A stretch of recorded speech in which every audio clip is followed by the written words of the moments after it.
Hai semuanya, hari ini kita mau ngobrol masalah branding. Dan hari ini kita ada narasumber yaitu Ibu Ika. Beliau adalah dosen komunikasi dan selain menjadi dosen komunikasi, beliau juga aktif menjadi pembina di UMKM ya. Kita sapa dulu ya. Selamat sore Ibu. Sore, Oke, iya. Ibu bisa diperkenalkan lebih detail tentang Ibu? Silakan. Hai semuanya, teman-teman. Saya kebetulan rekan Bu Asti. Hanya saya dosen komunikasi dan saya sebenarnya membina UMKM-nya secara aktif totally tidak ya Bu. Tapi alhamdulillah selama kurang lebih 5 tahun ini berinteraksi dengan banyak UMKM, baik sebagai pembina dengan melakukan workshop online atau saya datang langsung kunker ya ketika diminta oleh perguruan tinggi swasta di mana saya bekerja. Kami bekerjasama dengan Sudin ya, baik Sudin di Jakarta. Saya pernah mengisi di tahun 2022 dan beberapa tahun terakhir ini saya juga mengisi di Kepulauan Seribu. Oh iya ya. Jadi begitu banyak kegiatan yang berhubungan dengan UMKM. Nah, kali ini kita akan lebih dalam ngobrol tentang branding ya. Ibu bisa ceritakan ke pemirsa, kepada semuanya, branding, prosesnya dan sebagainya.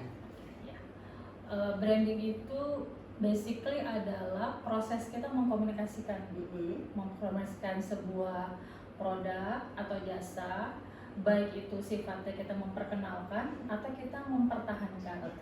Jadi dia proses yang sangat panjang sebenarnya, dari mulai kelahiran sampai tentu sebagai pelaku bisnis ya kita ingin agar brand kita itu lasting. Sangat panjangnya itu kira-kira memakan waktu berapa lama?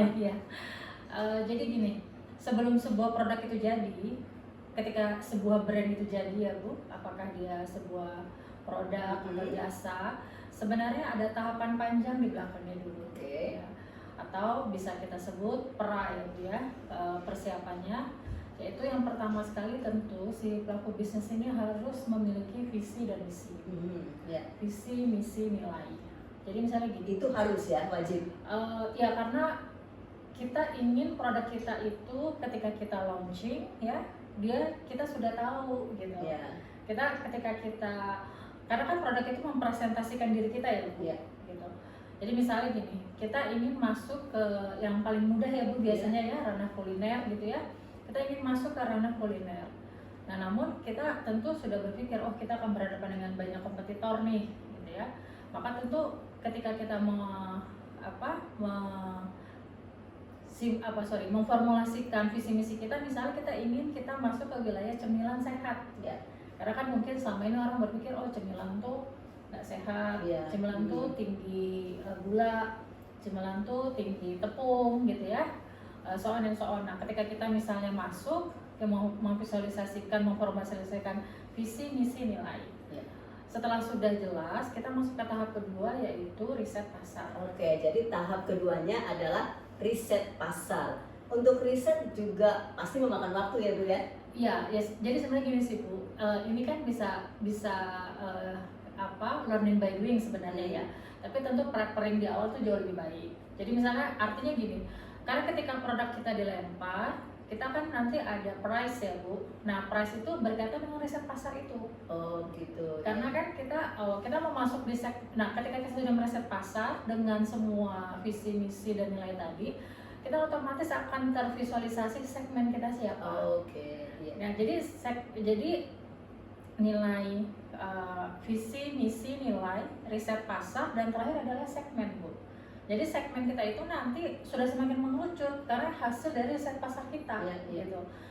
Bisa saja nanti ketika riset pasar, oh ternyata karena ini misalnya balik dengan ternyata kita misalnya bicara kapital dulu ya, bicara modal. Oh modalnya kita masih di bawah 10 nih misalnya.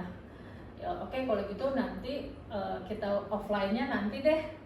Kita tes case dulu nih online. Yang penting kan produk kita dikenal dulu nih misalnya. Itu bisa jadi adalah hasil sebuah riset pasar Bu. Gitu. Jadi hasilnya adalah produk dikenal ya. Ya pasti, Ya. kalau itu kan pasti ya Bu. Tapi maksud saya segmennya itu nanti ketika yang ketiga itu hasil daripada riset pasar. Apakah online atau offline, ya itu basic lagi kepada visi misi tadi. Tentu visi di awalnya kan ingin lasting tadi ya Bu ya. Kalau misinya jelas turunan dari visi-visi itu tersebut. Oh cemilannya ketika kita misalnya online, oh kita nanti karena kita online nih kapital kita 10 juta. Sementara kita mau bikin cemilan sehat. Konsekuensi dari cemilan sehat misalnya biaya produksinya lebih mahal Ya. gitu. Segmennya semakin terbatas gitu misalnya. Tetapi banyak sebenarnya yang membutuhkan dan suka, karena kan sekarang genre sehat itu ini ya Bu ya, menjadi sebuah lifestyle juga, Tren juga itu. menjadi sebuah tren juga gitu kan.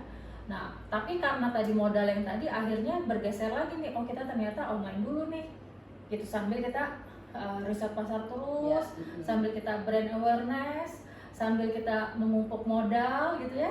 Nah baru segmen, baru nanti akhirnya produknya jadi. Oke, ya.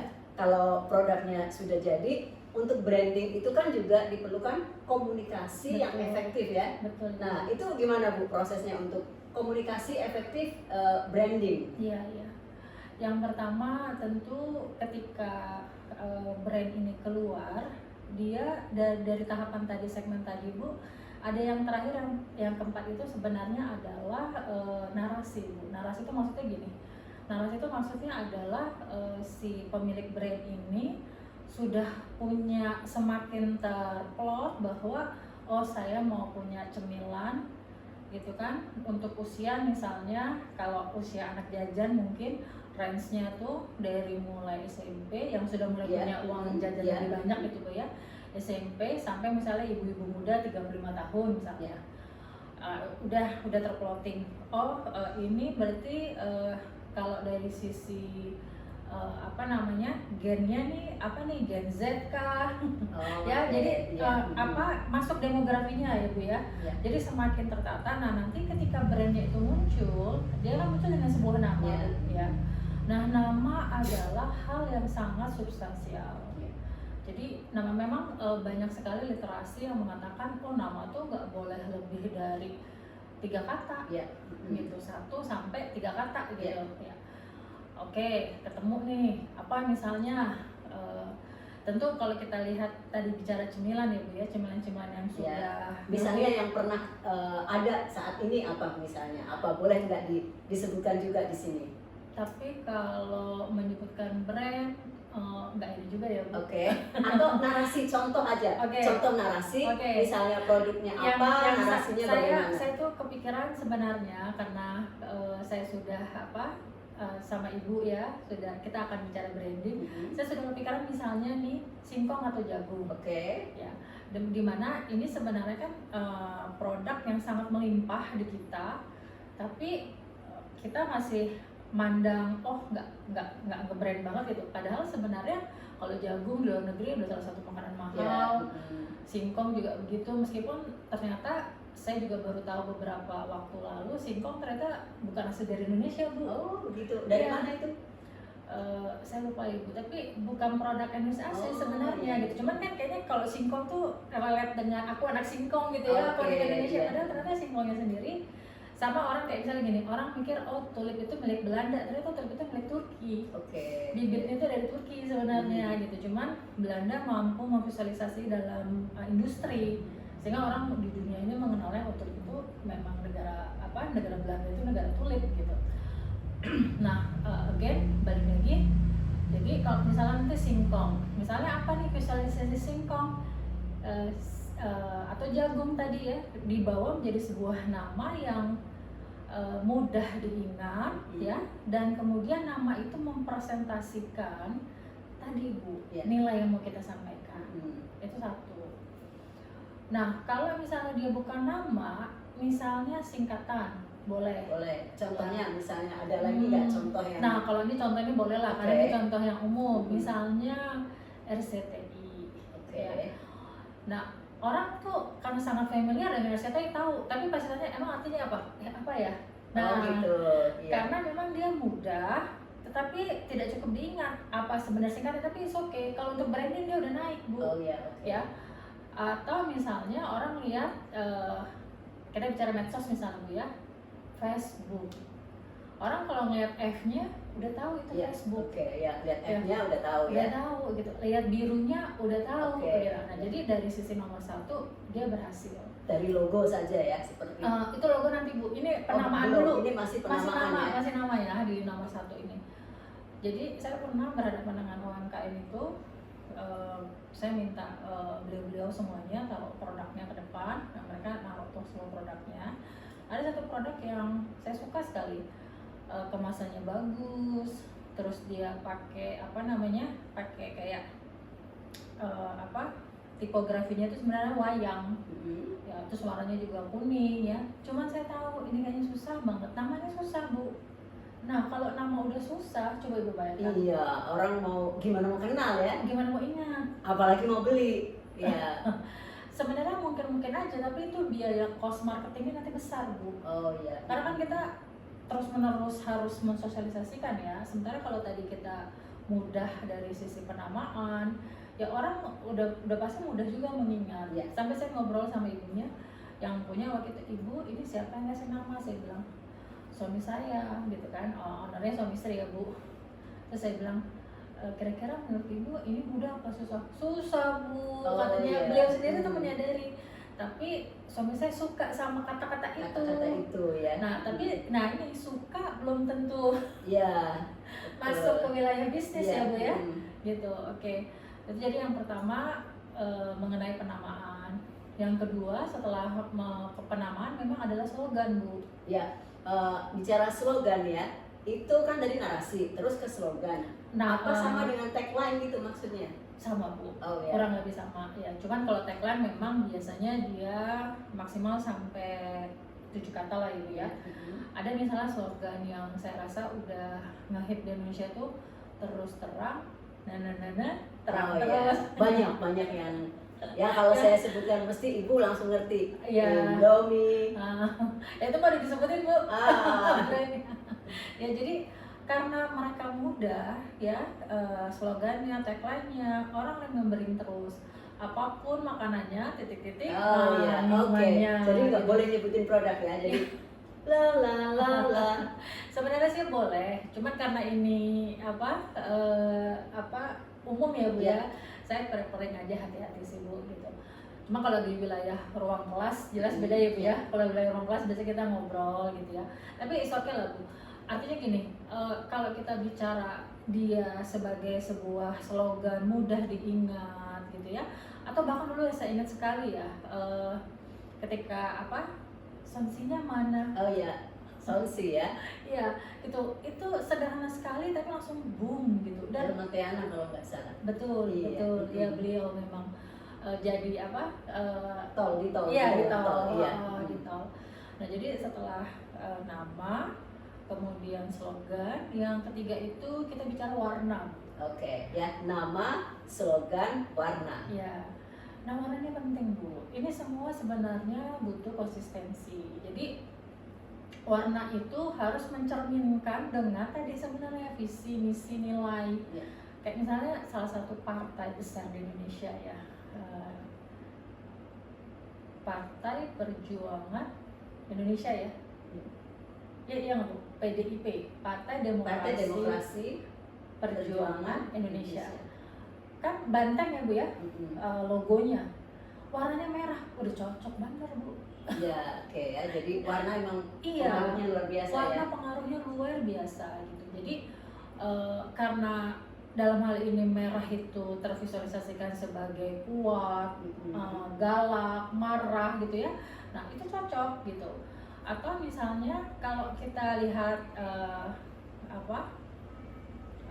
produk salah satu burger di Amerika gitu kan, kenapa dia pakai warna kuning? Ya mungkin Ibu paham ya yang saya maksud ya. Ya karena kuning itu identik misalnya dengan keceriaan, ya. Karena memang dia menyasar kepada grassroots, orang tuh harus suka nih makanan saya gitu. Dan dia menyasar kepada wilayah masyarakat yang banyak dan dia mampu menemukan warna yang tepat gitu. Ya. Nah nanti kalau kita bicara terakhir logo, nah logo adalah sesuatu yang juga orang kalau lihat itu gambar udah inget namanya Bu, jadi gak ada balik ya. Jadi nggak bukan karena inget namanya, tapi justru karena inget logonya. Iya, logonya langsung tahu gitu Betul, ya. betul Bu. Nah itu cuman kadang-kadang orang tuh nggak sabar prosesnya Bu. Jadi misalnya gini, oh ini nggak bagus nih logonya, baru bisnisnya baru 3 tahun ganti lagi Bu. Iya. Padahal proses branding sampai dia tervisualisasi, terkomunikasi, kemudian bahkan terendap di diri kita nih, kita yang bukan siapa-siapa ibaratnya, itu karena paparan terus-menerus Bu. Jadi tervisualisasi lama. Misalnya orang tadi balik misalnya ke Facebook.